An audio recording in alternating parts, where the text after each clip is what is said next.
بسم اللہ الرحمن الرحیم، اللہم صلی علی محمد وعلی آل محمد۔ السلام علیکم۔ آج ہم پھر سے درود ابراہیمی کے ٹاپک پر بات کریں گے، انشاءاللہ اس کے فضائل پر بات کریں گے۔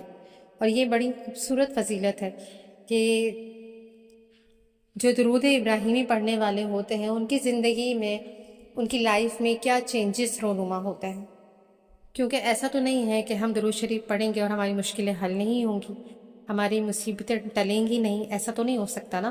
اہل درود کو اللہ پاک نے بہت نوازا ہے اور ہمیشہ ہی نوازا ہے اور ہمیشہ ہی نوازتے رہیں گے انشاءاللہ العزیز۔ اگر ضرورت ہے تو صرف اخلاص کی، توجہ کی، ادب کی، ورنہ فیض تو سبھی کو ملا کرتا ہے، اور یہ فیض ہی ہے کہ ہم درود شریف پڑھ پاتے ہیں، ورنہ یہ سعادت ہر کسی کو نصیب نہیں ہوتی۔ بہت خوش نصیب ہیں ہم سب لوگ، اور وہ سب لوگ جو درود پاک پڑھتے ہیں، اور وہ تو ان کی خوش نصیبی کے تو کیا ہی کہنے، جو کہ کثرت کے ساتھ درود شریف پڑھتے ہیں، جن کا درود شریف بہت ادب سے، توجہ والا اور دھیان والا، محبت والا ہوتا ہے، تو ان کو فیوز و برکات تھوڑا جلدی ملنا شروع ہو جاتے ہیں۔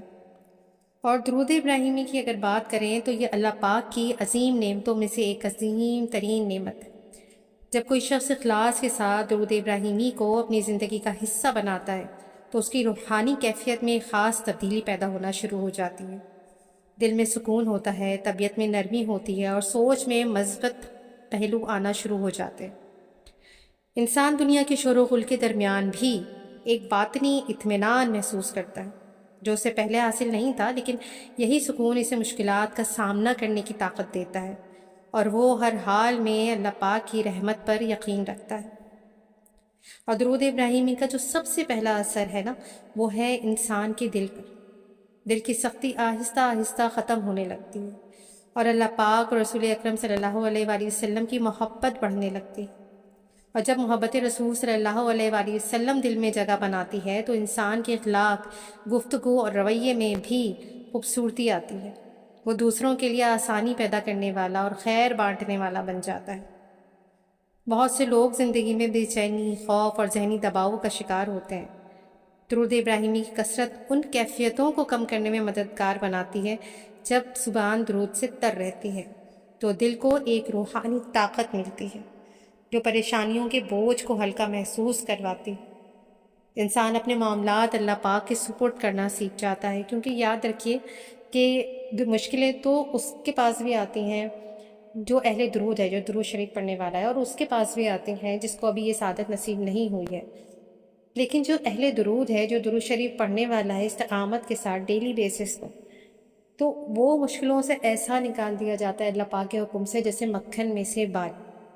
جبکہ جو اہل درود نہیں ہوا کرتا، جو درود شریف نہیں پڑھتا، اس کو اپنی مشکلوں سے نکلنے کے لیے بڑی تگ و دو کرنا پڑتی ہے۔ ایک میری جاننے والی ہیں، وہ کہتی ہیں کہ میں نے جب سے درود شریف کا ورد شروع کیا ہے مجھے کوئی جسمانی چوٹ نہیں آتی۔ مطلب اگر کہتی ہیں کہ اگر کہیں کوئی کٹ لگ جائے تو وہ بڑی جلدی زخم بھر جاتا ہے، اس کی تکلیف بھی زیادہ نہیں ہوتی۔ کبھی کہیں کسی چیز سے جل جائے، کوئی چھالے وغیرہ پڑ جائیں تو وہ پکتا نہیں ہے، اور اس میں بھی چھالوں میں کوئی تکلیف نہیں ہوتی، جلے ہوئے زخموں پہ کوئی تکلیف نہیں ہوا کرتی، اور اللہ پاک بڑی بڑی مشکلوں سے، بڑے بڑے ایکسیڈنٹ سے بچا لیتا ہے۔ تو یہ ظاہر سی بات ہے، اہل درود ہے تو اس کے درود شریف پڑھنے کے اللہ پاک نے انعامات بھی تو نوازے ہیں نا۔ تو یہ حفاظت جو ہے پریشانیوں سے، آپ جو حصار میں آ جاتے ہیں درود شریف پڑھ کے، یہ ایک الگ ہی دنیا کے کام۔ اور دوسرا یہ کہ درود ابراہیمی رزق میں برکت کا ذریعہ بھی بنتا ہے۔ اب برکت صرف مال کی زیادتی کا نام تو ہے نہیں، بلکہ کم وسائل میں بھی خیر اور کفایت پیدا ہو جانا برکت ہے۔ جو شخص درود ابراہیمی کو اپنا معمول بناتا ہے وہ اکثر یہ محسوس کرتا ہے کہ اس کے کاموں میں آسانی اور اس کے وقت میں برکت پیدا ہو رہی ہے۔ گھر کے ماحول پر بھی درود ابراہیمی کے حیرت انگیز اثرات مرتب ہوتے ہیں۔ گھریلو جھگڑے، بے برکتی اور بے سکونی کم ہونے لگتی ہے۔ جب گھر کے افراد مل کر درود شریف پڑھتے ہیں تو محبت، احترام اور رحمت کی فضا قائم ہوتی ہے، اور ایسا گھر فرشتوں کی رحمتوں کا مرکز بن جاتا ہے۔ درود ابراہیمی انسان کے کردار کی تعمیر کرتا ہے۔ وہ شخص جو پہلے جلدی غصہ کرتا تھا، آہستہ آہستہ برداشت اور صبر کی دولت حاصل کرنے لگتا ہے، کیونکہ درود شریف دل کو نرم اور طبیعت کو متوازن بناتا ہے، جس سے انسانوں کے درمیان بہتر تعلقات پیدا ہونا شروع ہو جاتے ہیں۔ اور اس روحانی سفر میں سب سے اہم چیز جو ہے وہ اللہ پاک کی قربت ہے۔ درود ابراہیمی اس قربت کے راستوں کو روشن کرتا ہے۔ بندہ جب رسول خدا صلی اللہ علیہ وآلہ وسلم پر درود بھیجتا ہے نا، تو اس کا تعلق آسمانی رحمتوں سے مضبوط ہونے لگتا ہے اور عبادات میں لطف محسوس ہونے لگتا ہے۔ درود شریف گناہوں سے دوری پیدا کرنے کا ایک مؤثر ذریعہ ہے۔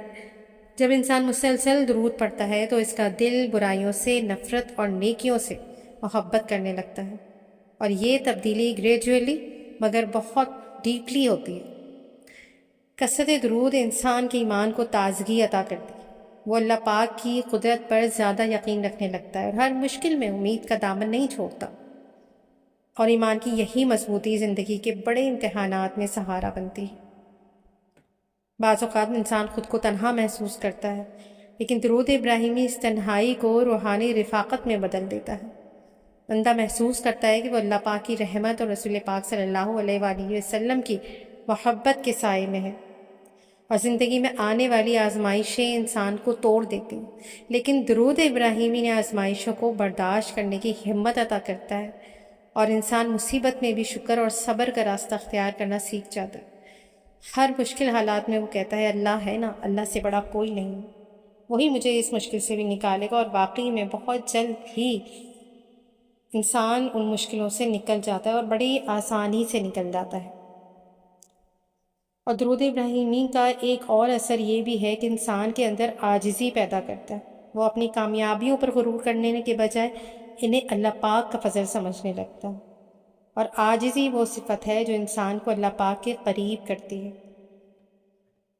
بہت سے لوگ ہیں جو روحانی خشکی کا شکار ہوتے ہیں، عبادت میں دل نہیں لگتا اور ذکر میں لطف محسوس نہیں ہوتا، لیکن درود ابراہیمی اس کیفیت کو بدلنے میں مدد دیتا ہے اور عبادت میں تازگی پیدا کرتا ہے۔ اور درود ابراہیمی انسان کے اندر شکر گزاری کا جذبہ بڑھاتا ہے۔ وہ اپنی نعمتوں کو پہچاننے لگتا ہے اور شکایتوں کے بجائے اللہ پاک کی عطاؤں پر نظر رکھتا ہے۔ شکر گزاری خود مزید نعمتوں کا سبب بنتی ہے، اور روحانی اعتبار سے درود ابراہیمی انسان کو امید کا پیغام دیتا ہے۔ چاہے حالات کتنے ہی مشکل کیوں نہ ہو، بندہ مایوسی سے بچا رہتا ہے، کیونکہ اسے اللہ پاک کی رحمت پر یقین ہوتا ہے۔ اور ساتھ ہی موت اور آخرت کی فکر بھی انسان کی زندگی کا اہم حصہ ہے۔ درود ابراہیمی آخرت کی تیاری کا شعور پیدا کرتا ہے۔ بندہ دنیا کے ساتھ ساتھ اپنی ابدی زندگی کے لیے بھی فکر مند رہتا ہے اور نیک اعمال کی طرف متوجہ ہوتا ہے۔ نتیجتاً درود ابراہیمی صرف وظیفہ نہیں، بلکہ یوں کہہ لیں کہ زندگی بدلنے والا روحانی عمل ہے۔ یہ دل کو سکون، گھر کو برکت، کردار کو حسن، دعا کو طاقت اور روح کو نور عطا کرتا ہے۔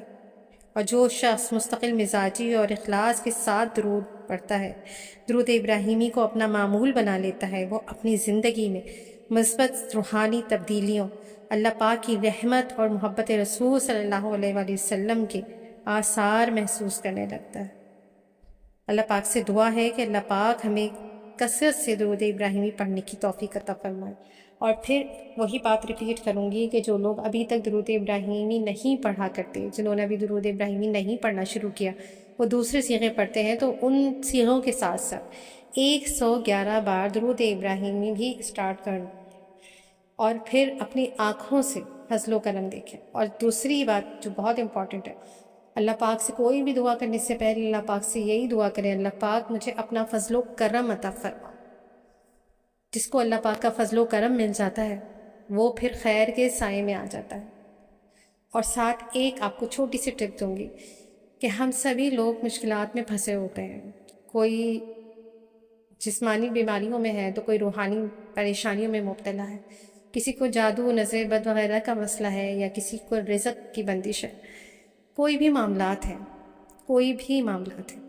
آپ اپنے اعمال کے ساتھ آپ اس کے لیے کوئی بھی وظیفہ پڑھتے ہیں، اور ساتھ میں آپ درود شریف بھی پڑھا کرتے ہیں، لیکن اس کے ساتھ ساتھ صبح شام کے اذکار کو لازمی حصہ بنائیں اپنی زندگی کا، کیونکہ جب تک ہم حفاظت نہیں اپنی کریں گے، جب تک ہم اپنے آپ کو دوسری چیزوں کے، چاہے وہ نظر بد ہو، اس کے اٹیک سے خود کو محفوظ نہیں کریں گے، اپنا حصار مضبوط نہیں کریں گے، تب تک ہمارے جو اذکار ہیں کہ ہماری وہ چیزیں جو بھی شر ہے ہم اس سے محفوظ ہو جائیں، تو حفاظت کا ایک یہی راستہ ہے کہ ہم اپنے حصار کو مضبوط کریں، یعنی کہ صبح اور شام کے جو مسنون اذکار ہیں وہ پڑھا کریں۔ صبح فجر سے تھوڑا سا پہلے، یا اگر نہ پڑھ سکیں تو پھر فجر کی نماز کے فوراً بعد اذکار کر لیں صبح کے، اور پھر شام کے اذکار کا وقت جو ہے وہ مغرب سے تقریباً آدھا گھنٹہ پہلے لازمی کر لیں۔ جب کہتے ہیں نا کہ دونوں وقت مل رہے ہیں تو اس سے پہلے آپ اپنا اور اپنے گھر والوں کا، اپنے گھر کا، اپنے جان و مال کا، سب کا حصار کر لیں۔ حصار کا مطلب اذکار پڑھنا ہی ہے، تو وہ اذکار شام کے اذکار پڑھ لیں۔ اس سے آپ خود دیکھیں گے کہ جب آپ دوسروں کے اٹیک سے محفوظ رہیں گے تو تب آپ کے جو معاملات بگڑے ہوئے ہوں گے وہ آپ کے دیگر اذکار اور درود شریف سے، یا جو بھی آپ وظائف کیا کرتے ہیں، اس میں زیادہ تاثیر محسوس کریں گے۔ سامنے والے کو اٹیک کرنے سے بچائیں، مطلب اس کو روکیں۔ وہ روکنے کا طریقہ صرف اور صرف یہی ہے کہ آپ صبح شام کے اذکار کریں۔